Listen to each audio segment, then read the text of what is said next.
Boa parte da imprensa brasileira recebeu com reservas o depoimento do menor. O Globo, por exemplo, teve uma manchete forte nesta terça-feira no seu caderno de esportes. Um culpado útil. Menor reafirma em depoimento, porque ele já havia afirmado ao Fantástico da TV Globo no domingo, ter disparado o sinalizador que matou o garoto boliviano e que gritos de obrigado de torcedores do Corinthians. E houve gritos de obrigado de torcedores do Corinthians. A polícia boliviana duvida da versão, como o Pedro estava contando.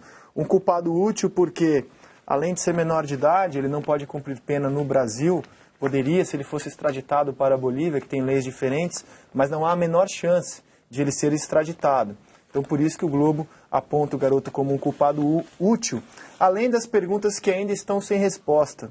Por exemplo, se o garoto é de origem humilde, como tudo indica ser mesmo, como que ele bancou essa viagem sozinho? Como que ele comprou os sinalizadores sozinho? Como que ele pagou tudo sozinho, a passagem, o ônibus? Ele não foi protegido por ninguém. Ele ficou muito claro pelas imagens da TV boliviana que no momento do disparo, alguns corintianos são acobertados, são protegidos, são escondidos na arquibancada. Então ainda há algumas perguntas sem resposta. E para a justiça boliviana, não importa apontar apenas quem foi o autor do disparo, como explicou a fiscal, há uma série de outras questões que podem implicar as pessoas como cúmplice deste homicídio que ainda não se sabe se é doloso ou culposo. Muito pertinentes as questões da investigadora, muito pertinentes. Sabe o que eu acho importante, Zé Quitim, nessa questão toda, agora, nesse momento, além de responder todas essas questões aí, né? A investigação não vai terminar só em quem acionou o sinalizador, obviamente, né? Era um jogo no outro país, enfim.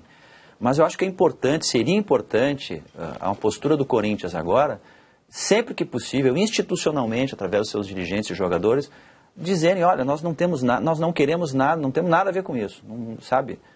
Que a justiça boliviana e o Brasil resolvam com total independência isso aí, sabe? Se desconectar desse assunto e dar total liberdade, tranquilidade para que o assunto, para que não fique parecendo que de alguma maneira o Corinthians está preocupado em reverter uma punição muito forte. Olha, o que vocês decidirem está bem, está tudo certo. Eu acho que para o Corinthians seria mais positivo em relação à sua imagem do que ficar parecendo que está, sabe, preocupado em não jogar com torcida ou sem torcida depois de um episódio como esse. Mas você notou, Diogo, que a primeira reação do Corinthians foi contestar qualquer tipo de punição. Muito decepcionante. Diante da reação da opinião pública, como é que vocês mostram aqui de jornalistas e da opinião pública, o Corinthians meio que recuou e silenciou diante da pena imposta. E eu acho isso positivo. Eu não acho assim tão errado, mas aí o Corinthians foi pressionado e aí voltou atrás. A pressão da opinião pública é interessante, isso é um ponto a favor nosso, né? Já tem esse episódio tão ruim para a imagem do Brasil. Se há uma pressão pública que faz um dirigente, um clube, voltar atrás nessa questão, isso é bom, isso é um indicativo interessante até. Os ingleses pediram artigos, reportagens suas sobre esse caso? Até agora, muito pouco, que me surpreendeu um pouco. Porque eu acho que tem ligações com o que aconteceu especificamente com os clubes ingleses. A partir de 85 houve a tragédia de Heysel, em Bruxelas, o final da Liga dos Campeões, Liverpool e Juventus. Morreram 39 torcedores, a maioria italianos. E teve 4 fatores importantes na morte das pessoas. Um é a violência da torcida de Liverpool, né, que foi correndo na direção desses torcedores. Ninguém morreu, nem ia morrer no conflito entre... Era uma coisa mais teatral. Mas fugindo disso, pânico é que mata. Né? As pessoas morreram pisoteadas. E estádios inseguros, né? Sim. Então, fator número 1, violência da torcida. Tirando isso, não ia acontecer. Mas tem 3 outros fatores fundamentais para essa tragédia. Número 2, o estado do estádio. Foi o último jogo naquele estádio, antes de reforma. Então, ninguém estava fazendo manutenção. Estava caindo em pedaços. Até os torcedores dos dois lados estavam pegando pedaços do estádio para jogar um nos outros. E um murro despencou, que foi um fator que contribuiu. 3, sistema de venda de ingressos. O certo, o normal, é ter uma separação entre a torcida de Liverpool e a torcida de Juventus. O que aconteceu, bloco Z, onde houve os mortos, teoricamente era vendido para os neutros, lá em Bruxelas. Acabou sendo vendido quase todos para a comunidade italiana. Então, você teve o lado da torcida de Liverpool, você teve uma torcida mista, mas com a maioria a torcida italiana. Antes do jogo, Liverpool implorou: não joga no estádio, não é seguro. E não vende ingressos desta forma, não é seguro. Então, depois do jogo, Liverpool teve argumentos para se defender. Não usou. A morte de 39 pessoas, em que a violência da própria torcida foi uma coisa-chave. Então, o Liverpool teve mais um fator, que foi a incompetência total da operação de polícia, tanto que a chefe da polícia foi condenada por negligência. Não teve uma linha de polícia, teve 5 policiais separando a torcida. Era óbvio que ia ter problemas. O sistema de rádio da polícia, o walkie-talkie, estava sem pilhas. Então foi uma incompetência total. Então teve 4 fatores chaves. Liverpool se sentiu responsável pelo comportamento da torcida, assumiu a culpa.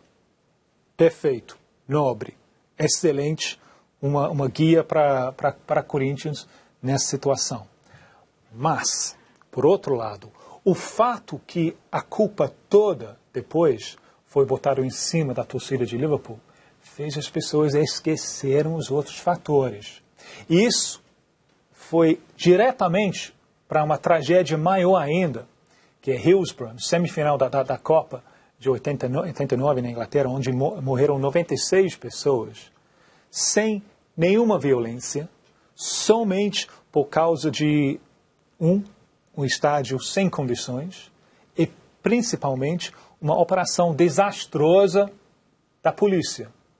Desastrosa, incompetente. A verdade, cada vez mais a verdade está chegando à tona sobre esse desastre. A polícia, incompetência da polícia, matou... Ano passado documentos secretos foram revelados, sim, né? Sim. E a gente sabe que hoje houve muita negligência da polícia nesse caso. Você está querendo, eu imagino que você está querendo chegar no ponto que é o seguinte: não basta punir o Corinthians de forma exemplar. O André Kfouri, ontem, na coluna de lance, sempre lúcido, brilhante, ele terminou a coluna dele falando: a punição Corinthians não deveria ser a única, o clube não deveria contestá-la.